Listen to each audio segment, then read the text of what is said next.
My name's Nick Goodall. I'm known as the Bard of Broadstairs. Now, the reason I'm known as the Bard of Broadstairs is I live in Broadstairs and I've been barred from almost every pub in town for reading poems. But this evening it's your turn. The Chapel is a remarkable venue, as you know. And one of the things that makes it special is not only does it put on some of the best music in town at any one time, it also puts on other stuff. So this is your, shall we say, the ginger between your sushi courses this evening, where we have some spoken word, which is a pretentious phrase for poetry. But I want to reassure you, it's not poetry like you've heard it before. There's nothing particularly miserable or pretentious. It's really designed to be poetry that you can relate to. So with a bit of luck, something that you'll hear in the next half an hour will make you think, yeah, I should have gone to the Magnet. Anyway, public service announcement. The nature of poetry means that it's an ideal opportunity for you to say to whoever you're sitting next to, who you don't want to talk to, that you've got to be quiet, so you get half an hour of respite, during which you go to the bar and buy lots of beer. And the bar staff will be more than happy to provide beer for you, even if you mime it out of respect for the performers. Later on, we've got a special guest poet who's come all the way from London. He's a truly remarkable performer. The Independent described him as inspired. Now, who doesn't want to be described by the Independent as something like that? But before that, you've got me. So, quick half a dozen poems, and I'm going to begin with something controversial, which is, can men be friends with women? Can men be friends with women and have not one lustful thought, and never ever imagine a scene that really simply ought to stay inside the dreamland where the curtains must be drawn? Can men just share a pint and chat and not be led by dawn?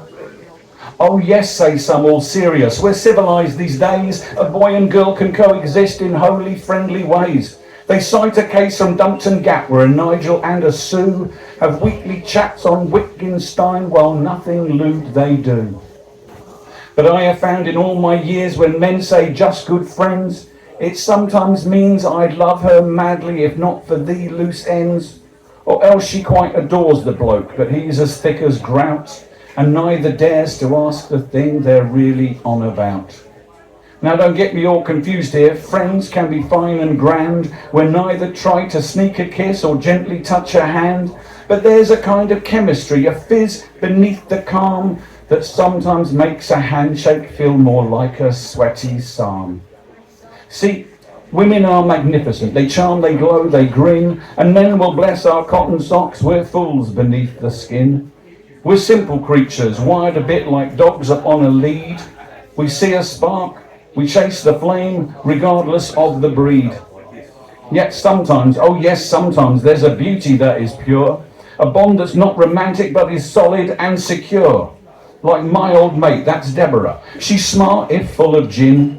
We laugh, we cry, we curse the news, and neither tries to win. So can a man be friends with girls without a cunning scheme? Yes, if he keeps his trousers on and doesn't start to dream. It's hard, I grant, but possible with effort, grace and tea. Though frankly, if she's lovely, well, you'd best not question me. Thank you very much for that. Don't forget, every time you're bored, a folk singer dies. Now, I probably should have prefaced that with a trigger warning. Trigger warnings are very fashionable nowadays, although I've never really understood why. But this is called the Trigger Warning Tango. I've learned to now preface every stanza that I sing with caveats and cautions and bells that go ding, lest someone should suffer some psychic dismay or faint at the mention of marmalade, say. So now I must wrap every humorous verse with footnotes and warnings in language diverse, and list every peril the pun might contain, from heartbreak to hamsters to steam-powered trains. My critics all say I've gone terribly stale, that humour and nuance no longer prevail, but I dare not say love without citing the risks emotional flashbacks and weepy red mists. The muse in my head now wears padded attire and tiptoes through sonnets lest someone catch fire. I wanted to jest, to provoke, to delight, but now I just murmur, was that all right? Oh, pity the poet who dares not now to play with meaning and mischief, double entendre. For every small phrase must be triple checked through a panel of 12 with a therapy cue. So here's my new show with a warning in bold, contains mild allusions to people and cold, may feature a bee, a banana, a sneeze, and several insinuations of knees. If that's too disturbing, I quite understand. There's a safe place and silence always at hand, but if you've the nerve for a rhyme that might sting, I might be persuaded with a limericky thing.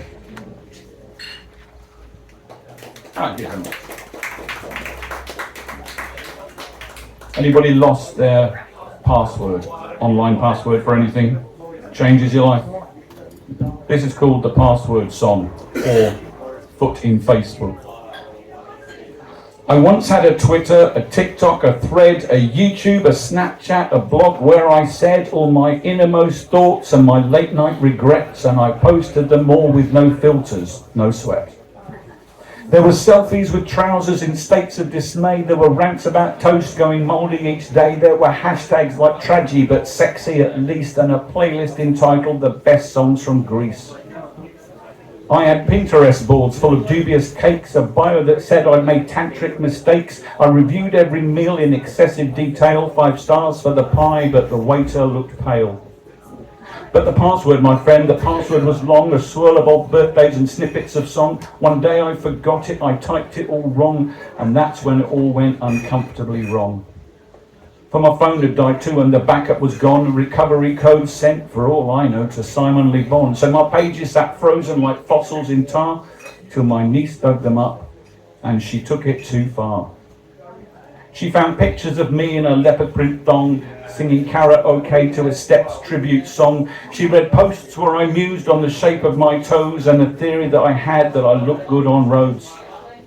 She screenshotted poems I wrote drunk in '09, including that ode to a chicken called Clive. She showed them to grandma, she showed them to mum. She even sent one to my boss, just for fun. Now I walk through the world with a digital stain in an inbox that whispers, you're weird and insane. So take it from me, kids, don't post when you're blue, and for heaven's sake write all your passwords down too. Because what you once shared in a hot-headed splurge will resurface one day in a slow creeping purge. The servers don't sleep, they just giggle and store all the things I once typed when a number one bore.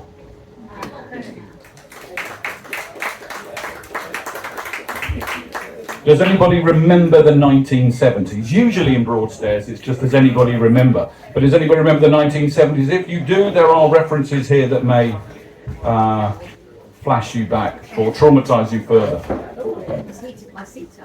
Oh, bring back the tang of the wimpy bar bacon and buses to Ipswich, where dreams could awaken, the unfurling sheets of flares on parade, where platformed ambitions were lazily laid. Oh, gawky and gangling, all limbs and unease, with brute on our collars but scabs on our knees, we swaggered through Woolworths in denim delight, while Boland squeaked out from the trannies at night. And trannies, by the way, is transistor radios for people of a different generation. Bike sheds with a temple of awkward romance, with busy flirtations and hesitant dance, where pin-ups of Bowie and Slade come alive, torn from beat instrumental disco 45. The telly meant nationwide, pans people too, and summers were hazy with embassy blue. The scent of old lino blue Stratos and rain still clings to my Gore-Tex like patchouli pain.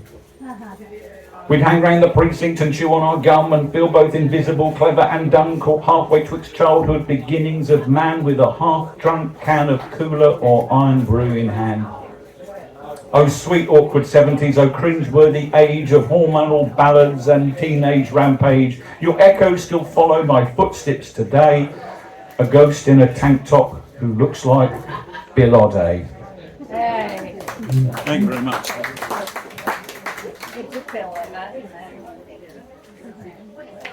The fantasy of being retired is one I hear a lot about, and I can assure you it bears no relationship to actuality.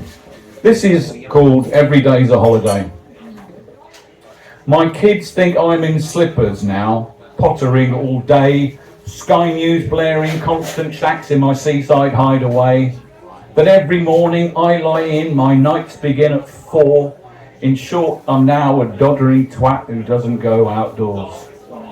I'm patronised by strangers who cannot help but say, you've earned your rest, enjoy it now, just amble through the day. But truth be told, this twilight life's more like the Twilight Zone. I miss the days when I played pranks with the odd traffic cone. I took up bowls, I fixed the shed, I taught myself to cook. I've driven half the county just to buy the perfect book. My Tuesday fun is swimming club, on Wednesdays ukulele. By Thursday I'm exhausted and Fridays drive me crazy. But the garden's gone to jungle while I'm out with civic groups. I've joined all the committees and I've rounded up the troops to join the local drama club. I'm currently a tree. And I've heard folks say, sotto voce, he's only 63. Dear God, some smile and pat my arm and they say, lucky man, you've time to waste to sip rosé, to live without a plan. I nod and smile politely while I shuffle off once more, polish up the grouting poster form and do the floor. So heed me now, you 9-to-5ers, dreaming of the day. You'll toss your lanyard in the air and dance the stress away. Retirement is lovely, but it's busy, bold and bright, and you will soon be knackered getting out of bed all right. So toast the days you're coming when you'll simply laze and dream.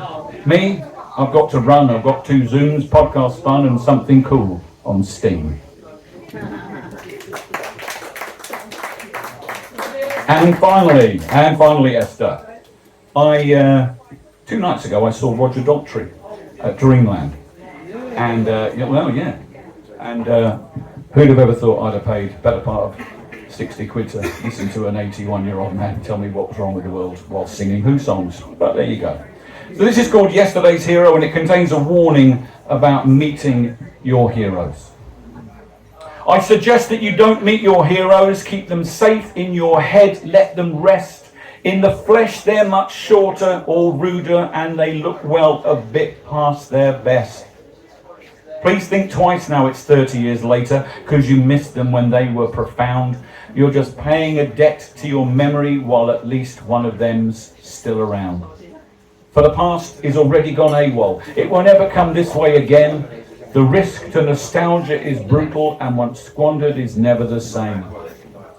If you do, come prepared for a letdown and the feeling you should have stayed home as you catch yourself looking at others watching you, knowing they're not alone. Then again, you might just feel connected with a piece of your youth feared lost. Wear the extra size t-shirt and prove it. Overlook the obscene ticket cost. As for Martin and Mark, Greg and Elvis, you're the proof of my theory, live proud. I saw fear in their eyes, or disinterest. I was not just a face in the crowd. They're not gods, superhumans, or icons. Just your favourites from summers long past. Carpe diem, my friends, and remember, we're still young and we're having a blast. Thank you very much.